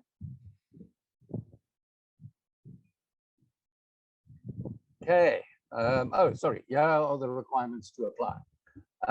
The course is presented in English, so you need to be fluent in written and spoken English. You must be 16 years or older, and you must have access to a laptop or a device and have connection to the internet. Your fee, or the cost of the program, which you can get hold of Kim in the sales department if you're interested, and she will obviously chat to you about pricing, includes your registration fees with FGASA. You need to become a member. It entitles you to the Nature Guide Learner Manual and the Apprentice Field Guide Study Guide and Learner Workbook. You will learn basic foundational knowledge of South African biodiversity, and it's valuable and transferable nature conservation skills that you'll be learning through the first 8 and 4 weeks if you choose. All right, we can move on to the next.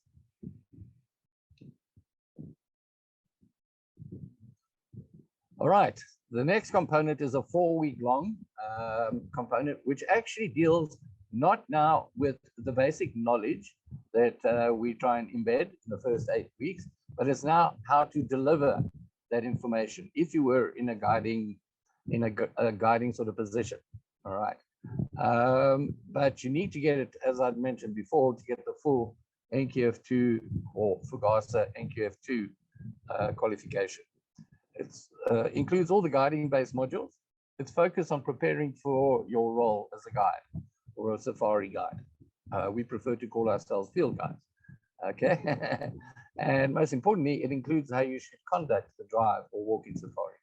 I think some of you who might have already been on safaris have probably had good guides and really bad guides. And we try and teach you how to be a really good guide, as opposed to some of the Jeep jockeys that are out there right now. Okay, I'm not knocking anyone, but there are a few, unfortunately. All right, next slide, Amanda.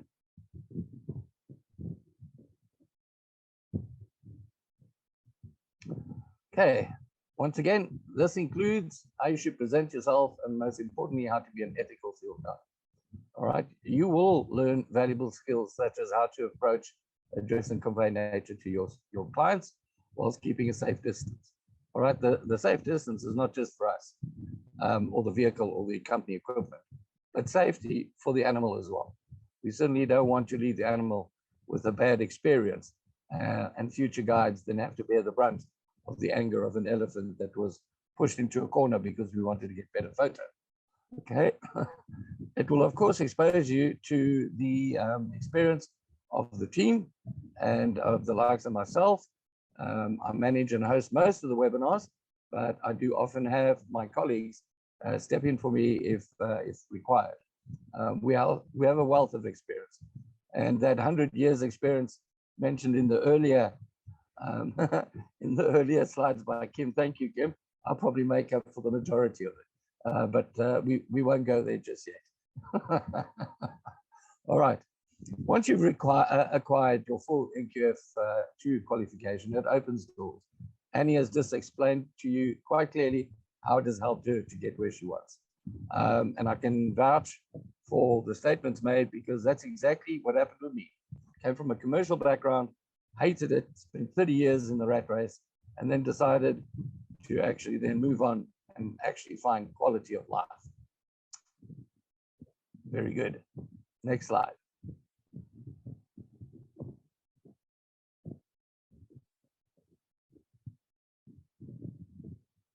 Okay,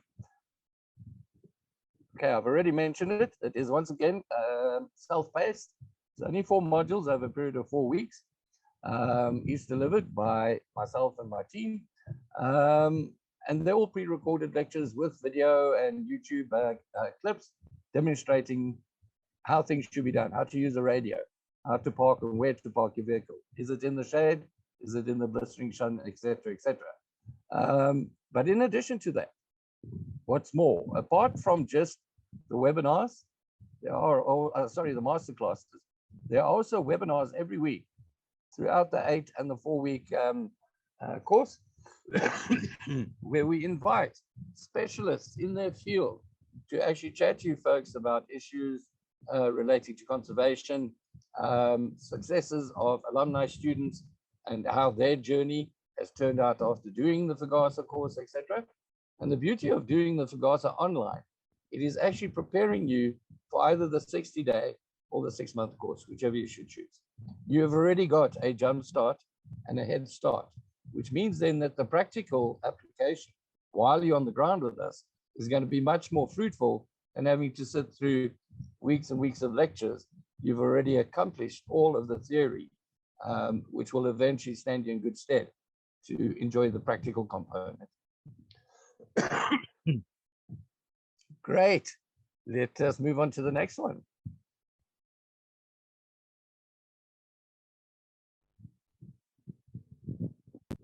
Okay, once again, your requirements, fluency in written and spoken English. Now, this is not a spelling bee, folks. Fortunately, the assignments, it's not those type of things where you have to write essays, but certainly you should be able to read English because there'll be a drop-down box and a selection of answers that you need to choose to validate the question that you're answering. All right, so you don't need to be 100% fluent, but as long as you can read and write English, that's perfect. You should be able to accommodate quite easily. The platform that we work on is known as infrastructure. The course buttons and tabs are actually very easy to navigate, but as long as you have a decent computer and access to internet, you shouldn't have a problem. And preferably 18 years or older, because, how can I say, I think lots of people, particularly South African, under the age of 18, are still doing senior high school, and they're busy with final year-end exams, etc. So there's a lot of hard work on both sides. And if you are trying to study for your online component, it'll probably interfere with your normal schooling. So we prefer to have 18 years or older. Once again, nothing is hidden in terms of fees. It's all included in the price. That includes the actual exam and moderation fee, which if you wish not to do any of the practical courses, you can do the FGASA online exam, which is slightly more difficult because it's crammed into an hour, and it's a 150-mark exam. Or if you're on the ground, you can write the exam, a paper exam, and at least you've then got 2.5 hours. There's another reason why doing both the online and the practical will help you achieve the final FGASA goal. Okay, all your study material, etc. Once again is supplied. All right, great. Let's go to the next.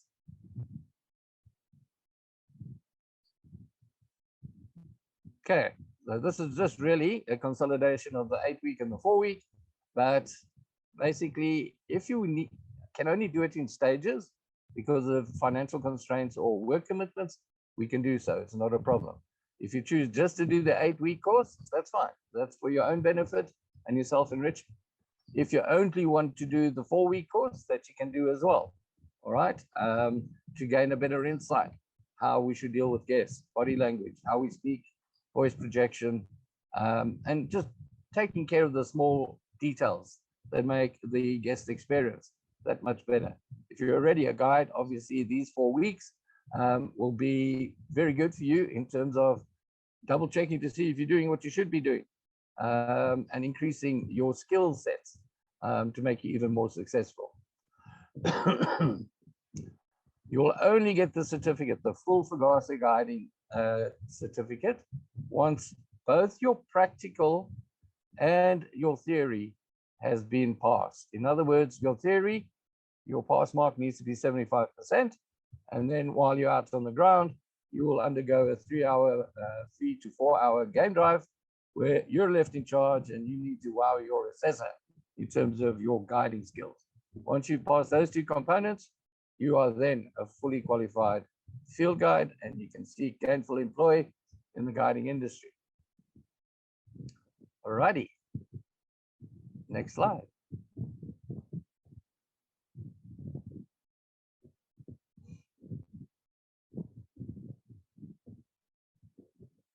Okay, take a moment and read through there, folks. There's somebody singing our praises again. The industry-leading masterclass guests allowed us to gain valuable insights into the great work taking place behind the scenes and diversified the experience as a whole. So these are the guest speakers, folks. We talk about elephant contraception. We talk about responsible resource management.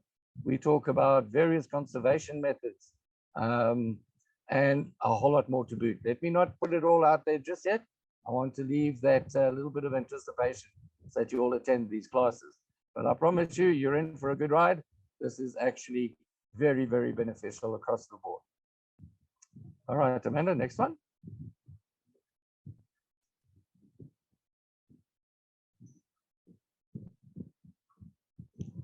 Okay, so how to decide? Well, I covered it already.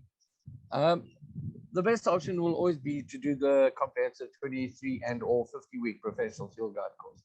But the 60-day safari guide course is equally as good. And I'm excited about this new product because I believe there's a huge need for it. The only difference is you don't have all the add-ons that are included in the 23 or 50-week professional field guide course. But as Kim mentioned, you can actually book those separately at a time that's more convenient for you. But basically, you should consider the online courses due to the following reasons. Whether you only want to gain knowledge with the nature enthusiast, if you want to balance work and life commitments, or if you're just testing the water, and of course, the financial constraints is the big how can I say, whole card. Right. Either way, you won't be disappointed. You'll walk away with insights and bountiful knowledge, and you'll make quite a few friends on the online platform. They start their own WhatsApp group. Everybody chats, they share information. Some people are qualified in terms of entomology, specific fields, and they share all their love for the outdoors and their knowledge.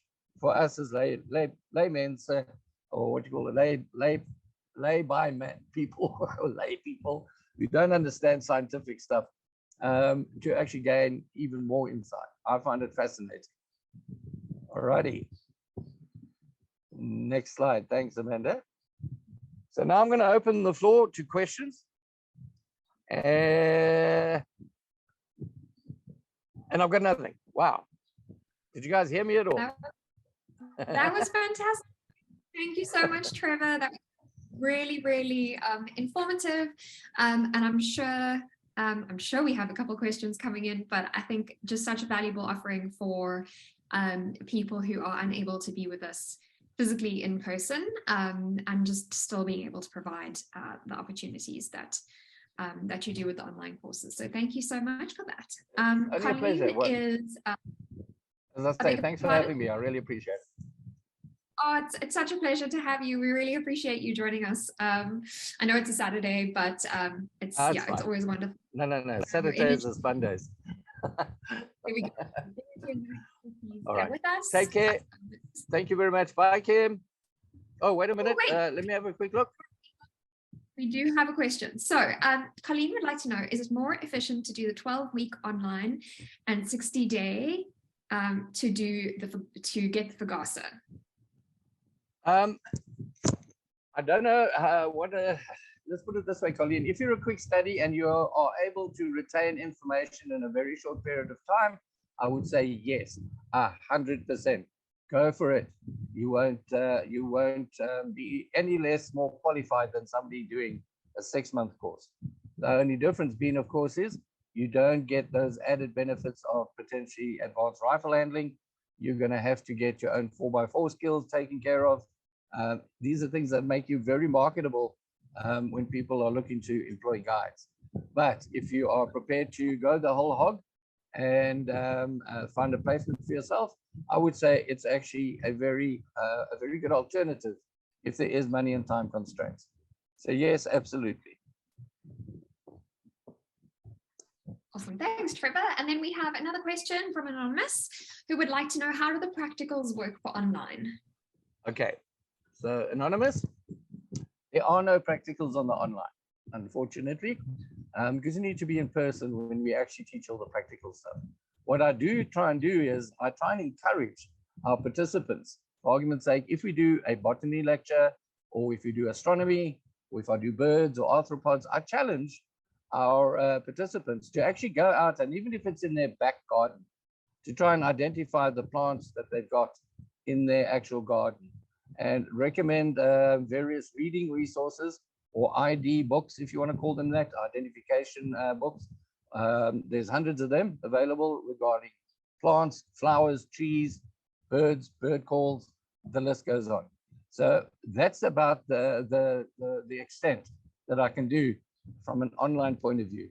And you will find I will try and encourage each one to share photos of things they found that are interesting. For argument's sake, you're cutting your lawn and this little insect jumps up in front of you. You don't know what it is. You send me a picture of it and we help each other idea. So that's the extent of the practical component that I can offer online. I hope that answers the question. That's awesome. Thank you, Trevor. And so lovely to know that the team are just kind of there for people to pop messages to kind of as and when needed. I think Joss touched on it a little bit earlier where she was like, I know I can just message them after I'm finished if I have any issues or whatever. So I think that's something really valuable to a lot of people. I think, to be honest, obviously having worked for Bushwise for many, many years, the ethos is we're there for the student. We are students at heart.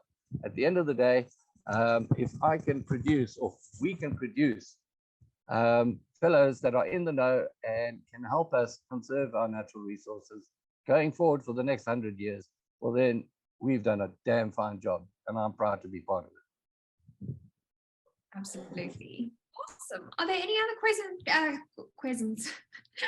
Apologies. It's been a long week. Questions for Trevor before we wrap up, or Kim, actually, either one.